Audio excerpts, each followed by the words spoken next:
बिस्मिल्लाहिर्रहमानिर्रहीम। अस्सलाम वालेकुम। यूट्यूब चैनल पर तारिक मतीन आपको खुश आमदीद कहता है। सबसे पहले आपसे वही दरख्वास्त कि अगर आप चाहें तो चैनल को सब्सक्राइब करें ताकि वो चीज़ें जो मैं चाहता हूँ आप तक पहुँचें वो आप तक पहुँच सकें।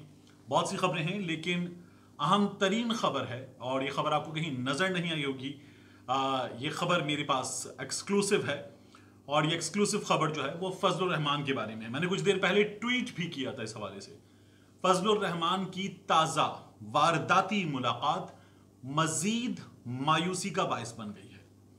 फजलुर रहमान पीडीएम के सरबराह की ताज़ा वारदाती मुलाकात हुई है।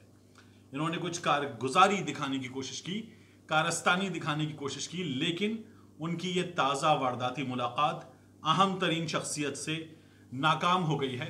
ये मुलाकात यूं समझ लीजिए आपकी गुज़श्ता 60 घंटे के अंदर हुई है और फजलुर रहमान के अपने इसरार पर हुई है। फजलुर रहमान ने बड़ी कोशिशें की, राबते किए और उनके नतीजे में फजलुर रहमान की ये मुलाकात हुई और फजलुर रहमान के इसरार पर होने वाली ये मुलाकात नाकाम हुई है। हम ये बाआसानी कह सकते हैं फजलुर रहमान इस मुलाकात के जरिए कुछ मकासद हासिल करना चाहते थे। ये मकासद सिर्फ फजलुर रहमान के मकासद नहीं थे, ये मकासद फजलुर रहमान और नवाज शरीफ साहब दोनों के मकासद थे और ये मकासद भी इस मुलाकात की हद तक नाकाम हो गए हैं। अपने पॉलिटिकल एम्बिशंस के लिए आगे बढ़ेंगे, वो एम्बिशंस उन पर ये किस हद तक कामयाब होते हैं, क्या करते हैं, ये देखने की चीज़ है। लेकिन इस मुलाकात की हद तक इनके मकासद जो हैं वो नाकाम हो गए हैं। चूंकि अभी बहुत सारी चीज़ें इस हवाले से डिस्क्लोज नहीं हुई हैं, नहीं की जा सकती हैं, तो कुछ चीज़ें मैं डिस्क्लोज करता हूं और कुछ मैं नहीं करूंगा। फजलुर रहमान साहब जो हैं ये अहम शख्सियत से मिले और महंगाई मार्च के हवाले से जो ये 23 मार्च को मार्च करने जा रहे हैं, जिसके बारे में कहते हैं कि हुकूमत गिरा कर रख देगा, दीवार गिर रही है और इसको बस एक धक्का चाहिए, बुनियादें हिल चुकी हैं। तो उस मार्च के लिए कुछ चीज़ें ये डिस्कस करना चाहते थे, कुछ चीज़ें ये खुद बताना चाहते थे। इन्होंने मुलाकात में ये कहा कि ये खुद भी कुछ चीज़ें बताना चाहते थे, कुछ सवालात करना चाहते थे।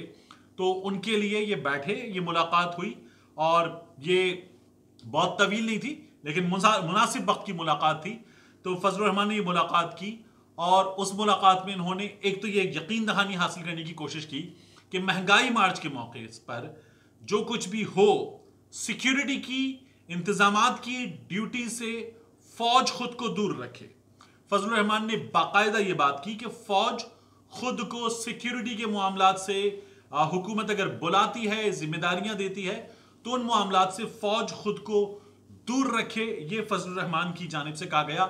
ये कहा गया कि ड्यूटी ना ली जाए, वो ये ख्वाहिश रखते हैं और उन्होंने ये कहा कि अगर ऐसा होता है तो ये जो बात है कि न्यूट्रल है, इदारा न्यूट्रल है, हम इसे बासानी साबित कर सकेंगे, बता सकेंगे और ये एक सबूत होगा कि इदारा न्यूट्रल है। उसके बाद फजलुर रहमान साहब ने खुद भी, चूंकि इन्हें शेख रशीद साहब ने बार बार कहा है, मुतनब्बे किया है, वार्न किया है, तो उन्होंने खुद भी अपने खटके का, डर का, खदशे का इजहार जो था वो कर दिया और सवाल किया। इन्होंने पूछा कि क्या फौज को कोई प्रॉब्लम है अगर हम 23 मार्च को ये महंगाई मार्च करते हैं। वो कि कह चुके कि इसकी डेट नहीं बदलेगी। शेख रशीद साहब ने कहा, दीगर शख्सियात ने कहा कि ये मार्च की तारीख 4 दिन पहले कर लें, 4 दिन बाद कर लें। फिर बाद में शेख रशीद साहब ने कहा कि अब आओ, इसी तारीख को आओ, जलीलो ख्वार होकर जाओगे। तो उन्होंने क्या गालिबन डर गए थे या क्या था, खुद भी पूछ लिया कि क्या फौज को कोई प्रॉब्लम है। और फिर फजलुर रहमान साहब ने ये कहा वहां पर उन शख्सियत से मुलाकात में कि महंगाई मार्च जो है वो हमारा 23 को चलेगा।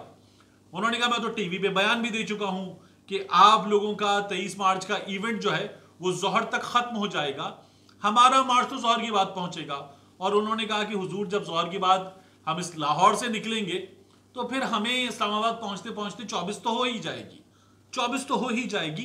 तो इसलिए देखिए 23 मार्च को हम नहीं आ रहे, तो ये जान लीजिए कि हम 23 मार्च को नहीं आ रहे, हमें तो 24 हो ही जाएगी और 23 को भी अगर हम पहुंच जाते हैं तो हम बहुत लेट पहुंचेंगे, ये कहा। अब वहां से जवाब क्या मिला है फजलुर रहमान साहब को? फजलुर रहमान साहब को जब ये कहा गया कि फौज ड्यूटी ना ले, तो फजलुर रहमान साहब को जवाब दिया गया है कि ये फौज का जब ड्यूटी दी जाएगी, जिन अफराद को दी जाएगी, जिस मुताल्लिका डिपार्टमेंट को कहा जाएगा, जब कहा जाएगा जिस शख्सियत से, तो फिर ये आपका मामला नहीं है, हुकूमत जो जिम्मेदारी देगी, फौज मातहत इदारा है और जमहूरी हुकूमत की मदद फौज ने पहले भी की है ऐसे मामलात में, अब भी करेगी, अपनी ड्यूटी अंजाम देगी। तो ये जो आपकी ख्वाहिश है या आप समझते हैं कि न्यूट्रल है, तो उन्होंने कहा आप हमने पहले भी कहा है हमें मत घसीटे, तो ये गलत बात है, आप ये ना कीजिए। दूसरा, उनसे जब पूछा गया कि फौज को कोई प्रॉब्लम है, उन्होंने कहा हमें कोई प्रॉब्लम नहीं है, आप 1 मार्च करें, 10 मार्चेस करें, आप करते रहे मार्चेस, हमें कोई प्रॉब्लम नहीं है, आप मार्च कर लीजिए और इससे हमें कोई प्रॉब्लम नहीं है। आप जाने, सियासत जाने, हुकूमत जाने, यह आपका मसला है, आपको सड़कों पर मार्च करना है, आपको किसी छावनी के अंदर नहीं आना, तो आप मार्च कीजिए, हमें उससे कोई प्रॉब्लम नहीं है। फजलुर रहमान साहब जो हैं, जब ये पहले पहुंचे थे आजादी मार्च लेकर, खुद अपना पीडीएम तो कुछ कर नहीं सकी थी, तो तब भी इन्होंने कहा था कि इन्हें कुछ यकीन दहानियां कराई गई थी। चौधरी साहिबान से इनकी मुलाकात हुई थी और इन्होंने कहा था इन्हें कुछ यकीन दहानियां कराई गई थी। कहा यह जाता है कि एस्टैब्लिशमेंट ने कुछ यकीन दहानियां करके करा के फजलुर रहमान साहब को वापस भेज दिया था। मैं आपको ये रेलेवेंट लोगों से मिलने वाली मालूमात की बुनियाद पे बता सकता हूं कि ऐसा कुछ भी नहीं हुआ था। फजलुर रहमान साहब जो हैं, वहां से अब इसको समेटना, लपेटना चाहते थे, फंस गए थे, क्योंकि जब ये पहुंच गए, इनका ये ख्याल था कि बहुत बड़ा मार्च है हमारा, लोग भी ज्यादा थे, हुकूमत कुछ मैस करेगी, हालात बिगड़ेंगे, अनरेस्ट होगा, कुछ भी हो सकता है, हम हुकूमत गिराने में शायद कामयाब हो जाएं। लेकिन हुकूमत ने वही किया जो हुकूमत ने सीखा था, पिछली हुकूमत से सीखा था, और तहम्मुल से काम लिया। आ गए हैं, बैठिए, इत्मीनान से बैठिए और दीजिए धरना। आपके जो आसाब हैं उनका ये इम्तिहान है, क्योंकि इमरान खान साहब ये इम्तिहान दे चुके थे, तो उन्होंने कहा ये दीजिए धरना। तो फजलुर रहमान साहब को लगा फंस गए हैं, तो फिर इन्होंने खुद राब्ते किए और ये जान छोड़ाई थी इन्होंने, ये यकीन दहानियां और मैं वादे लेकर आया हूं, ऐसा कुछ भी नहीं हुआ था, ये बात इनकी गलत थी। तो ये इस मुलाकात में गए थे अपना माफियूज ज़मीर बयान करने, मियां नवाज शरीफ का माफियूज ज़मीर बयान करने, लेकिन जो जवाब मिला है उससे इनको हुई शदीद मायूसी और इनके हाथ कुछ भी नहीं आया है। दूसरा, फरूक नसीम साहब ने, वफाकी वजीर कानून ने, एक टेलीविजन प्रोग्राम में कुछ सवालात उठाए हैं और ये सवालात झंझोड़ देने के लिए काफी हैं।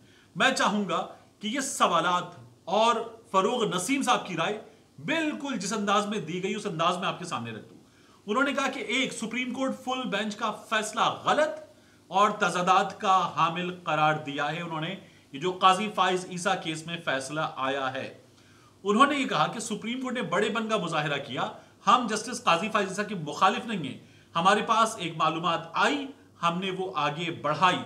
उसके बाद फरूक नसीम साहब ने कहा ये जो कह रहे हैं कि जज साहिबान के अहले खाना जवाब दे नहीं, तो कह लेंगे फिर ठीक है, तस्लीम कर लेते इस बात को, तो फिर मैं सेनेटर हूं, मैं भी जवाब दे नहीं हूं, मेरे बच्चे भी जवाब दे नहीं है, नवाज शरीफ साहब, इमरान खान साहब, वजीर आजम भी जवाब दे नहीं है, तो फिर इस बात को तस्लीम कर लेते और इसी तरह करते, फिर इस मुल्क में कोई भी जवाब दे क्यों हो। एक बात उन्होंने ये की। दूसरा, उन्होंने कहा कि हमारे पास कानूनी ऑप्शंस मौजूद हैं, मुअज़्ज़िज़ जजेस के इख्तियारात सबसे ज्यादा हैं और जिम्मेदारी भी सबसे ज्यादा है। उन्होंने कहा कि आज मैं वजीर कानून नहीं बल्कि आजाद शहरी और बतौर वकील बात कर रहा हूं, मेरा जस्टिस फाइज ईसा से कोई मामला नहीं है। फिर उसके बाद उन्होंने एक और सवाल किया कि क्या अब डिस्ट्रिक्ट जजेस और इंतजामी अफसरान भी अहले खाना के मामलात से आजाद होंगे? अगर ऐसा है तो फिर हम भी क्यों अपने अहले खाना के असास से जाहिर करें, हमें इस बात का जवाब चाहिए। यह बहुत बड़ा सवाल सुप्रीम कोर्ट ऑफ पाकिस्तान के सामने वजीर कानून फरूक नसीम साहब ने रख दिया है। उन्होंने एक बार फिर कैटेगोरिकली कहा कि अनडिक्लेयर्ड एसेट्स, उनकी वेल्थ सरीना साहिबा की बैरून मुल्क आई और वो उसका जवाब नहीं दे सकी, ये फरूक नसीम साहब का कहना है। और आखिर में मैं आपको एक खबर दूं, ये खबर जो है ये हमें झंझोड़ने के लिए और बहुत कुछ बताने के लिए काफी है।